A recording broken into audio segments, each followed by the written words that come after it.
Alright, it is Tuesday. Gosh. Yes, I'm excited about that because it's closer. It's closer to Saturday. Anyway, I made a video yesterday on Monday, but I ended it right in the middle of giving it or making it, and so I thought I would revisit it and see how it goes. So hopefully this one makes it. Let's see. Let's try to get on this freeway here.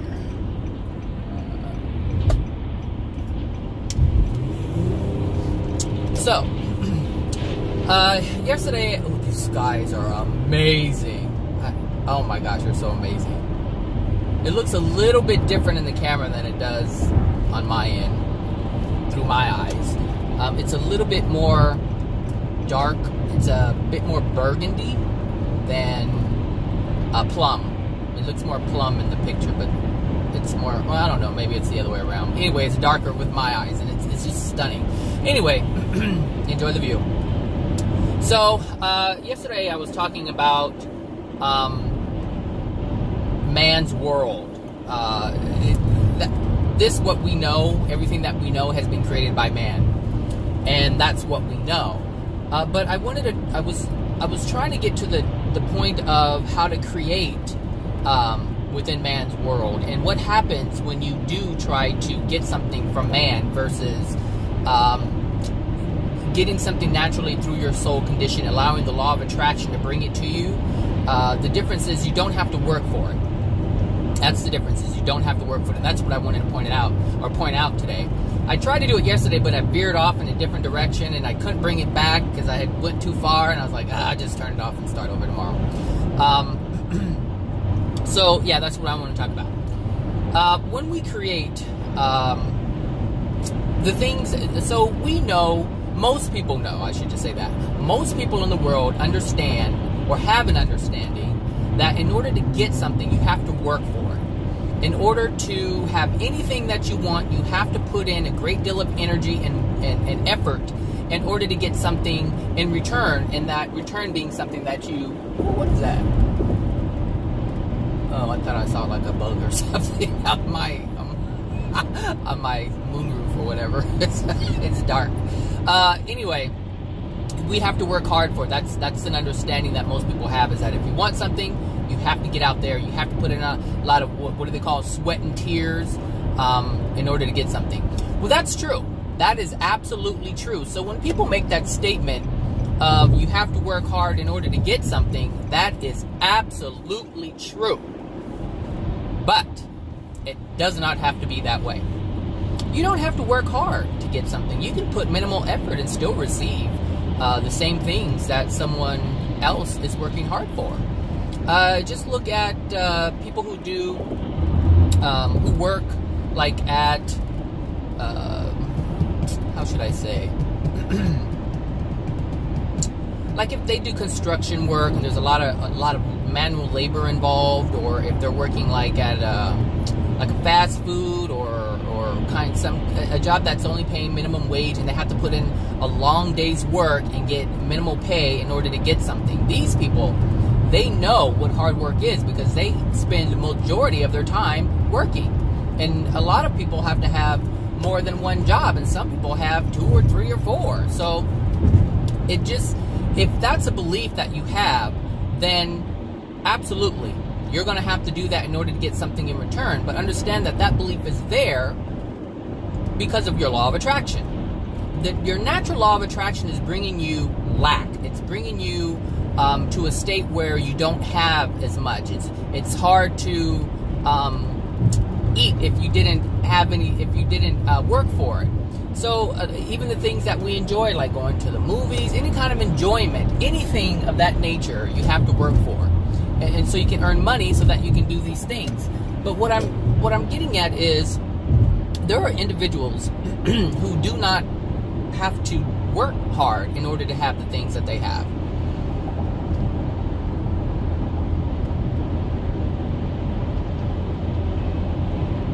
I'm just trying to let that sink in for a little bit. Really, there are individuals who do not have to work hard in order to have what they have. But don't be deceived by what you see people doing, because there's a lot that people do in the backgrounds that you don't see. Generally what people see, for those who have a great deal, there's a lot of effort that goes on in the background. There's a lot of stress involved. I mean, like business people.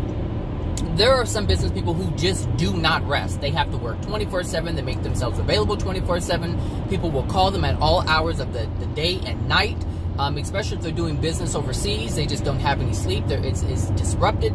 So understand that they're sacrificing a great deal, and they're having to put in a lot of effort in order to have what they have.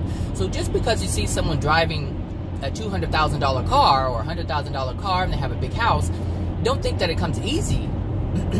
It may look like, because they're not doing manual labor, it may look like they're not working hard, but a lot of people are just, they're sacrificing their true joy and happiness in order to have these things that they feel were going to make them happy. However, these people who work all the time don't even have time to enjoy the things that they're getting.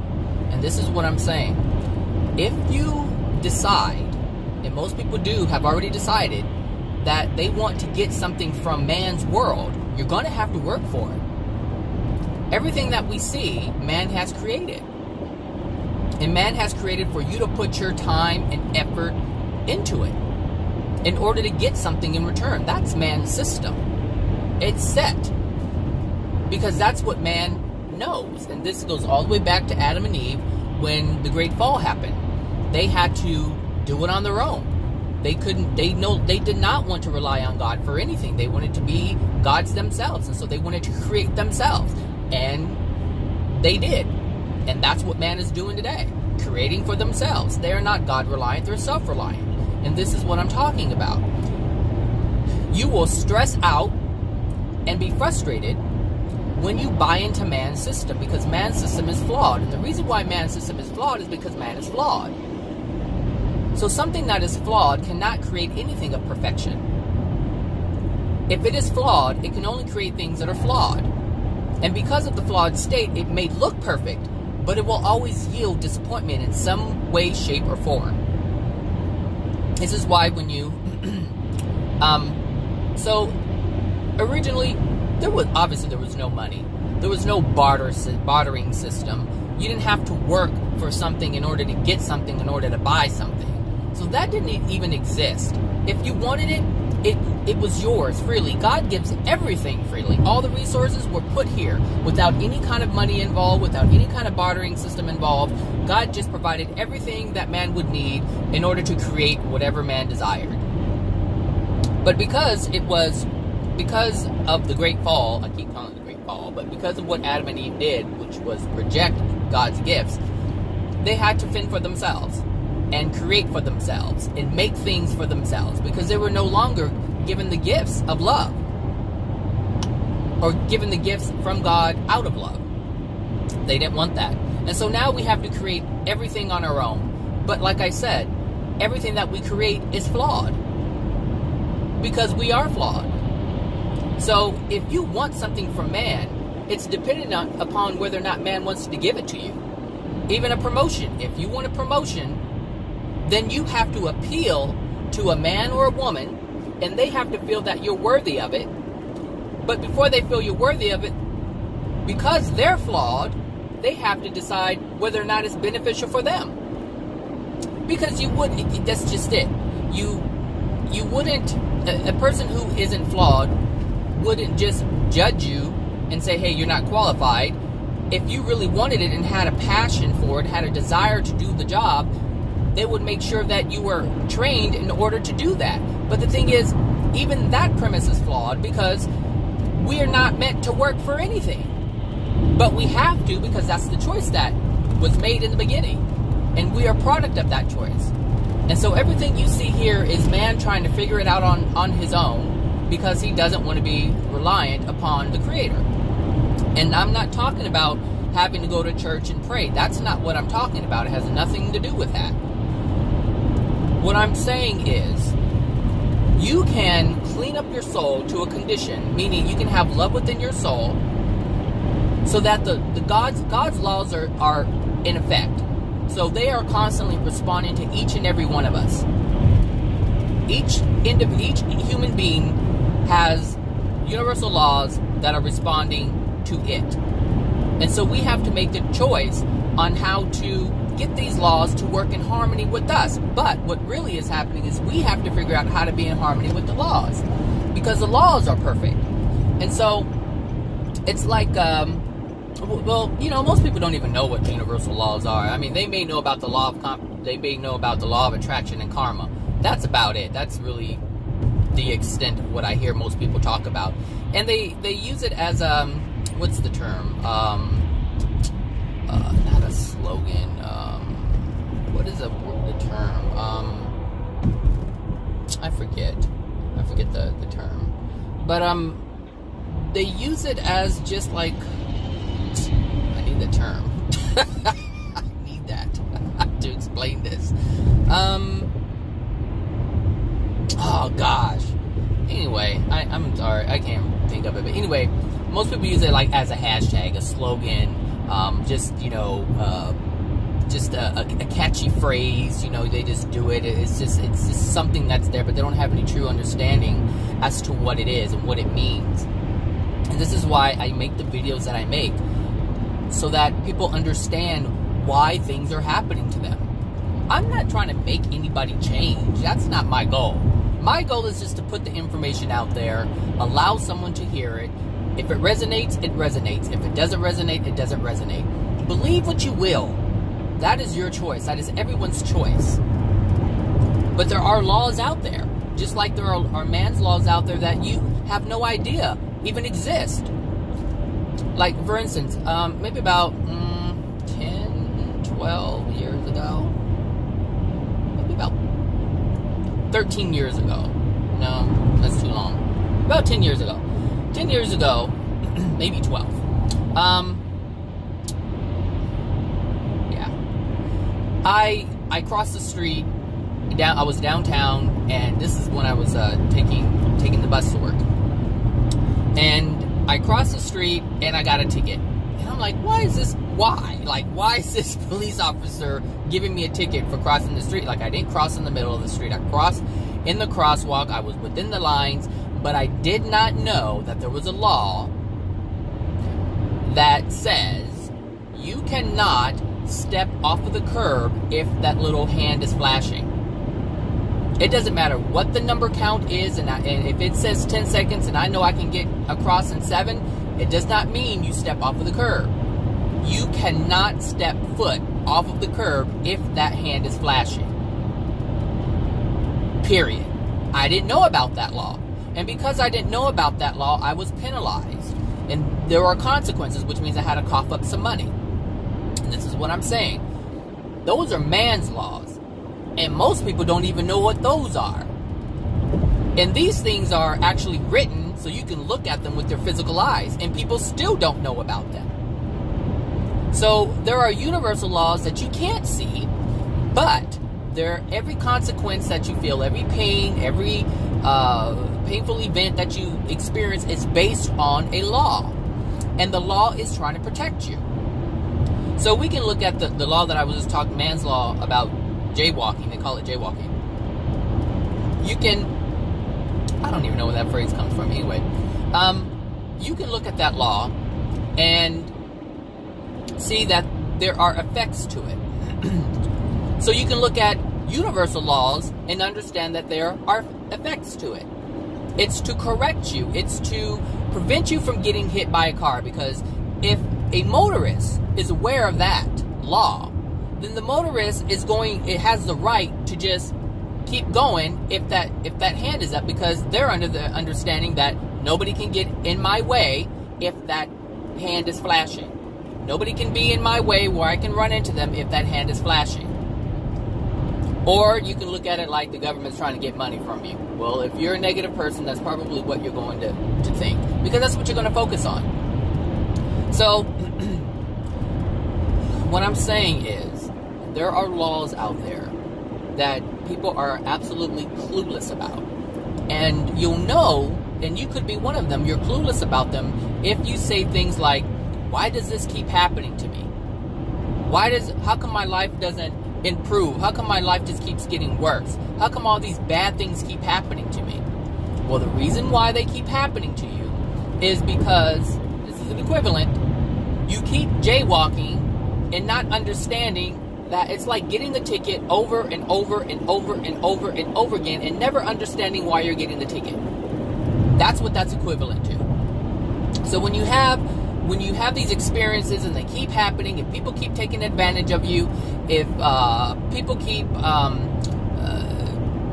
failing you and all these different things, if people keep stealing from you, if you keep getting into accidents, if you keep hurting yourself, these are corrective laws that are letting you know that you are violating love. That's basically what God's laws are telling you, is that you are violating love. You are not living in harmony with love. You are living opposite of that. And the consequence to living opposite of love is pain and suffering in some way, shape, or form. That's what it is. So this is why it's so important to learn these laws, to understand that the reason why the things are happening, the reason why you're having these effects is because you're a cause that you're creating, and you're not understanding that the effect is the consequence of breaking that law. The law of love. I just made that up. But I'm sure it is there somewhere, because it just makes sense. If you are living outside of love, you're going to incur pain. And that pain is to get you, like I said before in my previous videos, it's causing you to stop. Like I just did right now. It's just causing you to stop. And when you experience that pain and you stop and you look and analyze, you can find out what's going on. It's like, okay, this happened. Why did this happen? Well, I have to look at something. What is it? Well, I was doing this. Is this the effect to that? Well, did this cause pain to someone else? Was this taking away? Was I acting outside of love? And the answer is always going to be yes. If you have any pain, then yes, you were acting outside of love. So it's like this. If someone's experiencing lack, like if somebody's experiencing financial hardship, understand that is their law of attraction, meaning they are engaging in God's laws, or with God's laws, or I should say, God's laws are interacting with them, whichever way you want to look at it. They're interacting with these universal laws. And these universal laws are responding to the soul condition of the person who is experiencing financial hardship. And so when you come along trying to save the day and get involved and you end up getting burned, then that is you interfering with God's work. And we don't see it like that. We see it's loving to help another person. That's what people see. But it's only loving to help another person when you try to show them what they're doing wrong in order to correct their problem themselves. Giving someone money is not correcting the problem. You're prolonging it. And the reason why you're prolonging it is because you're not allowing the person to stop and think about all the things that they've done that are incurring this sense of lack, this sense of financial hardship. And so it's going to continue. They're going to continue making the same mistakes because you came and interfered with the corrective laws that God has set in place.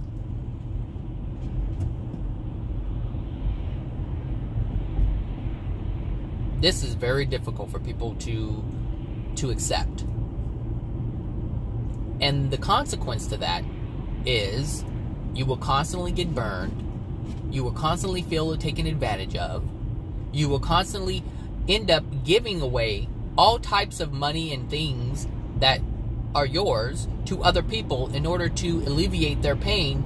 And for some, they'll actually end up with nothing. My mother was huge about this. Her heart was in the right place, but she would always give things away. And we didn't have a lot, like we didn't have much of anything. But she would see someone suffering and struggling and she would give it to them. And there were times she would give away food, and then there are times that we didn't even have enough food and we had to borrow from someone else. And this is what I'm talking about. When you interfere with the universal laws, there are consequences. There are consequences. These laws are created in love. They are created to correct us so that we can continue or move back into an alignment with love so that we can receive love in return. But if we keep interrupting the process, nothing's going to change. Nothing's going to change. If you look at, and so that's that, but that's man's understanding. That's man's world. This is the world that man has created, because obviously, like I said, man, you are merging way too slow, darling. Man doesn't know. Man's trying. That's why religions come from. Religions come from man not knowing, but trying to connect with the Creator in his own way, not the way the Creator says I communicate. No, man's trying to communicate in a way that he feels he should be able to communicate. Well, that's equivalent to someone who only speaks English talking to a Chinese person and speaking to them in English and feeling you should understand what I'm saying. Why don't you understand what I'm saying? What's wrong with you? You're stupid. Blah, blah, blah. And a lot of Americans do this when they speak to foreigners. They get frustrated because they don't understand what they're saying. But there's a certain way that the Chinese need to communicate. That's, if you want something from them and you're trying to communicate something, there's only one way for you to, well, there's actually more than one way. But speaking out of your mouth isn't going to work. So sometimes you have to use gestures. This is a universal language. Gestures are universal. Feelings, people can feel feelings. This is a universal thing. But there's one way that really God communicates with his children, and that's with the soul, with the emotions, with the feeling of pure desire.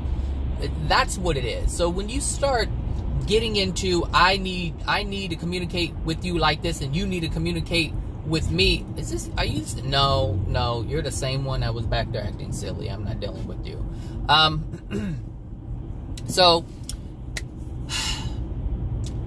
when we look at man's world, understand that if you're trying to get something from it, you're going to be disappointed sometimes. But if you're relying, if you have a lot of love in your soul, and you understand that you don't have to work hard for it and the universe will bring it to you, it will happen. If that is your belief, it will happen.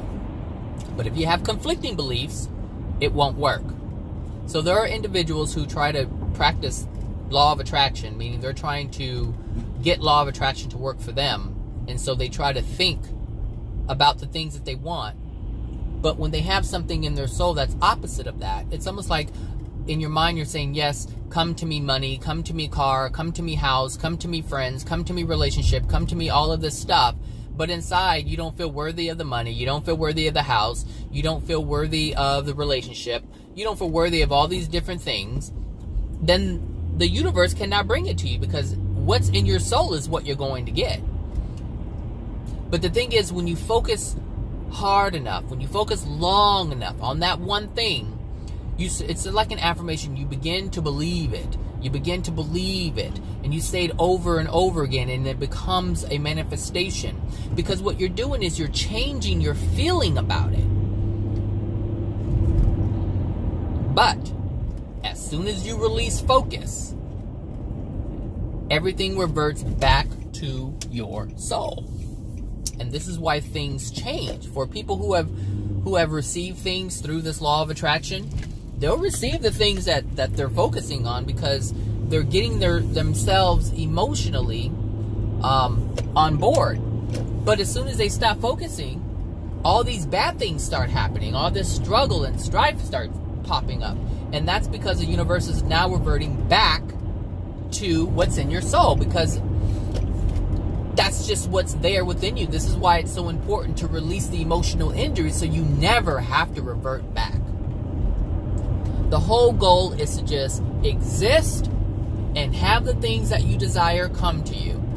But those things cannot happen unless you clear up your soul.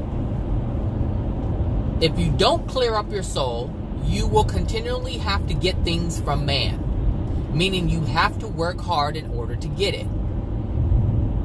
So if you want something more in life, if you're struggling, first of all, you have to let go of the anger. that you're feeling from not having whatever it is that you're having. I don't know what's going on with you, but I know you want to get over, but you kind of don't. I'm not sure what's going on with you. So yep, I knew it. I don't know what's going on. So yeah, if you're struggling and you want something, like if you're having financial hardship and it's just hard, and you feel like you're working all the time and you're barely getting anything out of it, there's a great deal of things within your soul that are preventing that from happening. It's even preventing your hard work from yielding more than what you're getting. So the people who work hard, who work period, those who don't get a great deal in return, it's because there's something within your soul that is preventing you from having those things that you desire. Turn this vent off since I'm in skunk land. Yeah, so you have to release the anger. There's anger there from not having something. There's a great deal of frustration from struggling, from not having enough to do the things that you really want to do. Most people work and only have enough to eat and put a roof over their head and have power on and gas, and that's it. It's very difficult for a lot of people, but that's only because they really feel defeated, like nothing's going to change, like everything's going to remain the same. And the reason why most people feel that way is because they worked and worked and worked and worked and worked, and it yielded nothing, or it yielded very little. So these people who believe you have to work hard in order to get something create that reality for themselves. You have to work hard. You have to work hard. So they have that belief in addition to having things within their soul that prevent them from even attracting the things that they desire. So there's a lot of lack of self-worth. They don't feel worthy of these things. Why do they feel this way? Well, look at their environment. Well, I don't know if you know, not everyone knows everyone's history. But if you look at your own environment, you'll see that there was a great deal of lack. There was a great deal of hearing, no, you can't. No, you can't. No, no, no. Parents do this all the time. No, no, no, no. Can I go? No. Can I? No. Can I? No. That's all. I'm telling you, look.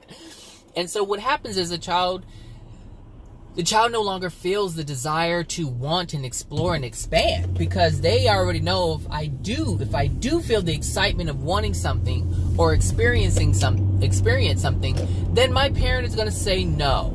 And I'm going to feel crappy about it. So instead of feeling crappy about it, I'm just going to not desire anything at all. Why? Because I can't have it. My mom feels I'm not worthy of it. I feel that I should have it. It doesn't matter what it is. This is where a lot of this stuff comes from. And I guarantee you that your parents, if this is you, your parents experienced lack. And they had to work with that feeling of lack. And so they had to work hard in order to have anything. They didn't desire much, but what they desired was to have, they knew they wanted more. They knew they wanted more, but they were coming from a place of defeat. There wasn't much joy and happiness involved. But there was an intellectual understanding that they did not want to experience the feeling of lack. This is what a lot of these go-getters this is where they come from. They want to just, I got to do this, I got to do this. They'll say, I come from humble beginnings. Meaning they had lack. And so their focus was to have more. And so they focused on it, and they focused on it, and they focused on it. And what they do is they use the feeling of lack as the driving force to have something. But the thing is, the individuals who generally amass this wealth, or whatever you want to call it, they're not happy. They're not happy. They have all these things, but they're not happy. And they have to continue working and working, because they understand that if they buy something, it feels good, but it's not everlasting. This is the difference. So, and this is what we see in man's world.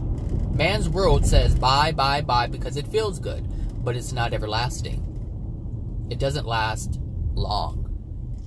There's excitement to buy it. There's excitement in the thought of having it. But then once you have it, it kind of fades away. And this is seen very easily if you look in the garages of people's homes. Look at all the stuff that they buy, they don't even know they have. All of it they bought because they thought they would feel good in having it.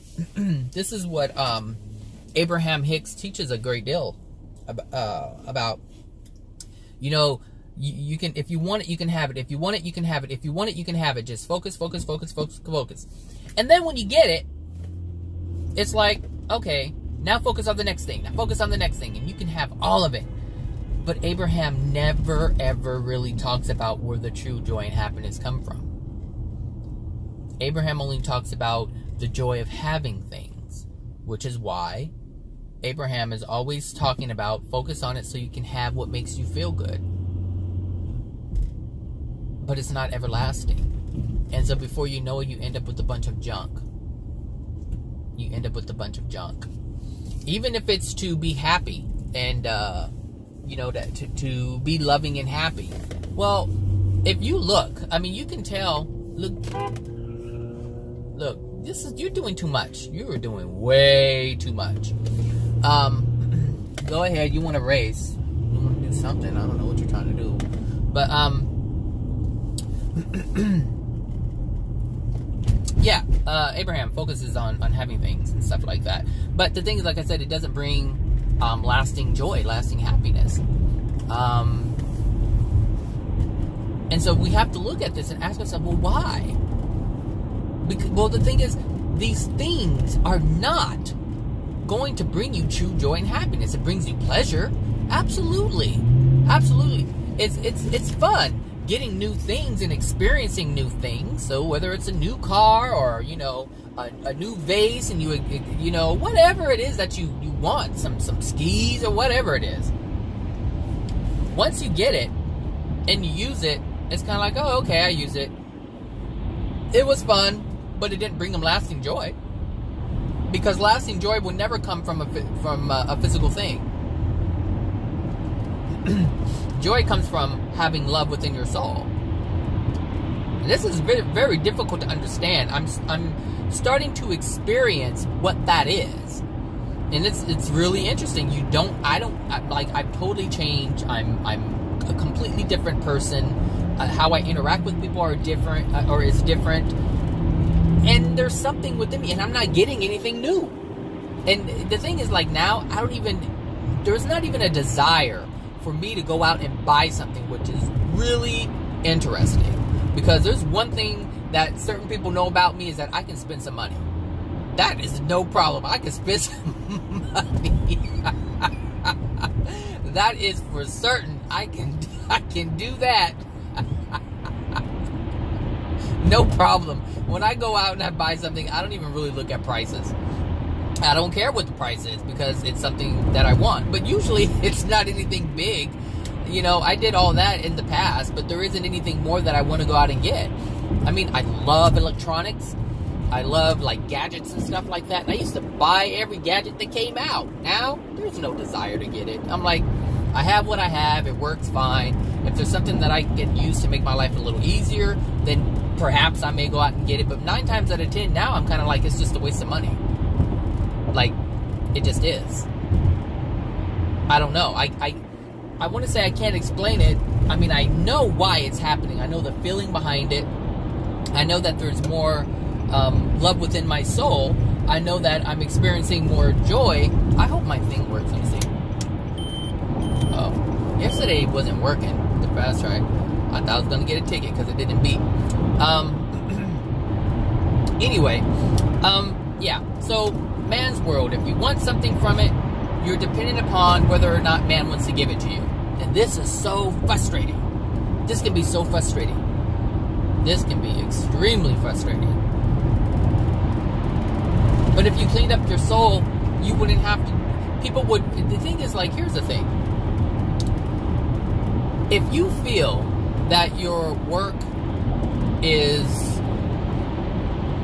providing something, if you believe that your service is of great value, if you believe that you are value and the things that you do are of value, then the law of attraction will respond to that and put you in places where that value is recognized. But if you do not feel that you are worthy of something, then you won't experience that sense of value and worth, because it's not within you to experience. This is, you know, it's really, I don't know, it's just interesting. You know, man's world it's so fickle. And the reason why it's fickle is because man is fickle.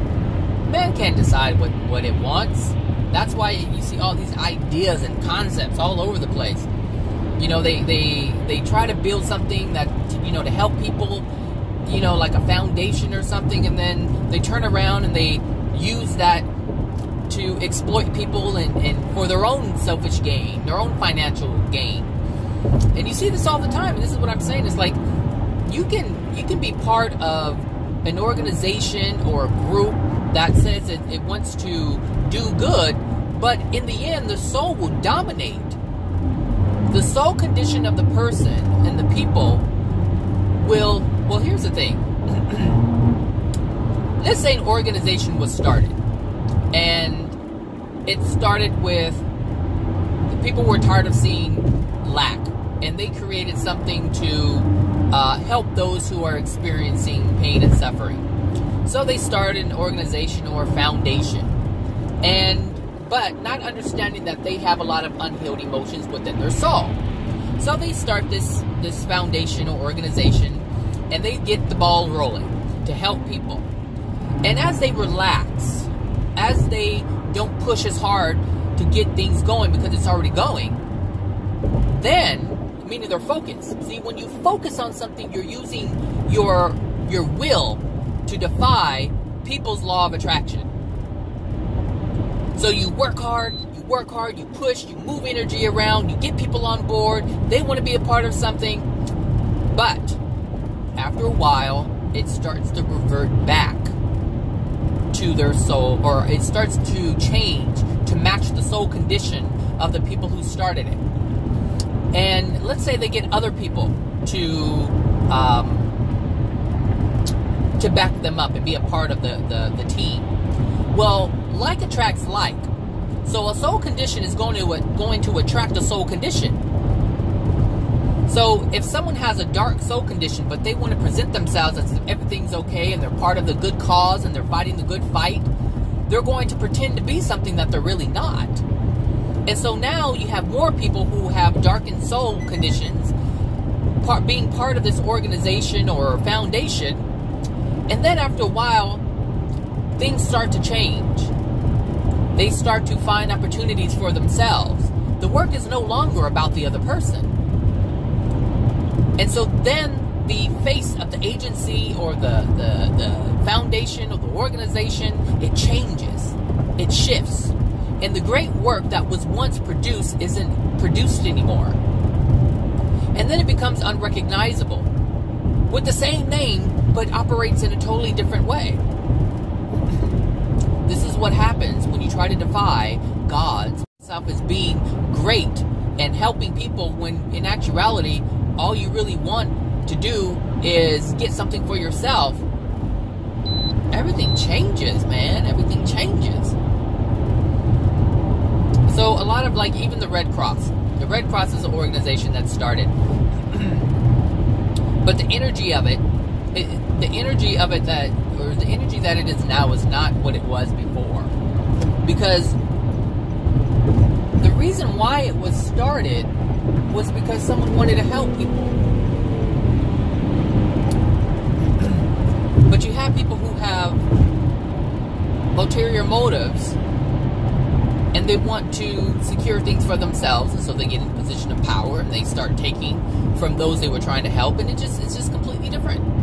But this is man's world, and this is what I say, man is fickle because, the man's world is fickle because man is fickle.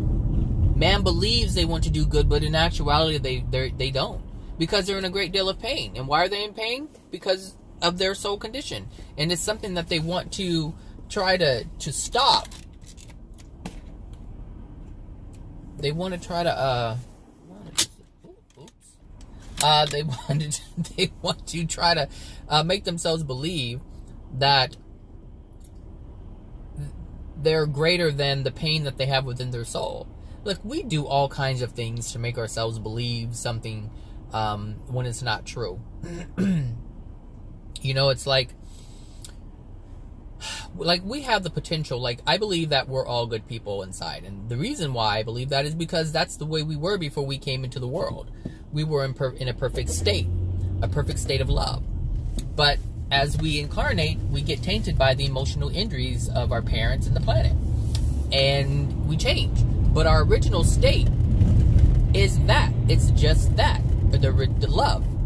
And the only way to get this back is to remove that which tainted us in the beginning, which is why I keep saying it's important to release your emotional injuries. But because you have to get rid of that which is causing the pain, which is causing us to not be as loving as we should be. We have to get rid of those emotional injuries. If we want man's world to change, because man's world, like, the world has the ability to change. It has the ability to be completely different than what it is now. We have the ability to be in a perfect state like we were in the beginning.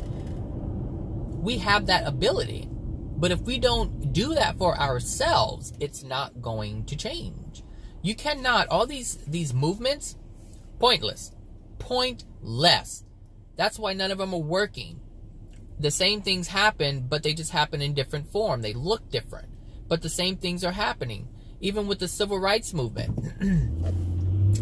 It looks like, because people aren't out, working in cotton fields anymore, it looks like that slavery isn't a thing, but it really is. It still exists. People are working for slave wages, and they're barely able to eat. Well, that's what the slaves were. They were barely eating. That's all they got was just housing and food, and they barely got that. And so when you look at the state of the world, there are a lot of slaves out here, and there are a lot of slave masters. These people are called, or they own corporations, is what I should say. And they're making a great amount of money, billions of dollars, but they're not sharing that with the people. And that's because man is so afraid of not having. So the people who are what you call greedy people, they have a great deal of fear. Well, I may not have enough. Something may happen, and I want to make sure that I'm okay. Screw everybody else. Who cares if anybody else eats? Who cares if the employees who make me money, who cares if they're able to survive? That's what's happening. It's the same thing. You think slave masters back in the day cared? If the only reason why slave master cared about their slaves is because they wanted to protect their investment. Slaves were an investment. And so the only reason why the government allows a minimum wage is so that they can stay alive, so that they can keep the system going. Because trust me, if there aren't any workers, there is no system. If man cannot exploit another person, there is no system. And that is what man's world is based upon: exploitation. Exploitation. Otherwise, you would give your services out for free. This is not a world that we know. We do not know of a world where everything is given for free, where everyone has a right to have whatever it is that they desire. See, that's more of God's world. And it can be man's perfect world. It can be. You don't even need God to do that. Man can choose to do that on their own. You don't even need God for that. You really don't. You can just have love within your soul, back into that perfect state that I was talking about. Once you have that, you can do all kinds of things, because there aren't people who are. See, here's the thing. Like, I'm driving through the hood right now, and there are a lot of people who are struggling, and they are fearful of not having the things that they do have, which is not much of anything. So whatever they have, they're fearful of losing. So if you start bringing a great deal of wealth into them, they're not going to know what to do with it. And they're going to be greedy, and they're going to become more stingy, because they don't want to share, because now that they have something and they know what lack feels like, they don't want to experience lack again. They're not going to care about the next person. This is why you have to improve your soul condition. look, having money doesn't mean that you're going to change, obviously, because you have a lot of crooked people who have a great deal of money, and they're still selfish, they're still afraid of losing, and they have everything, that more than what they could ever use. So anyway, if you want to get something from man's world, you're going to have to work hard for it. But if you clean up your soul, you don't have to work for anything. So remember that. All right, everyone. Have a good day. Talk to you later. Bye now.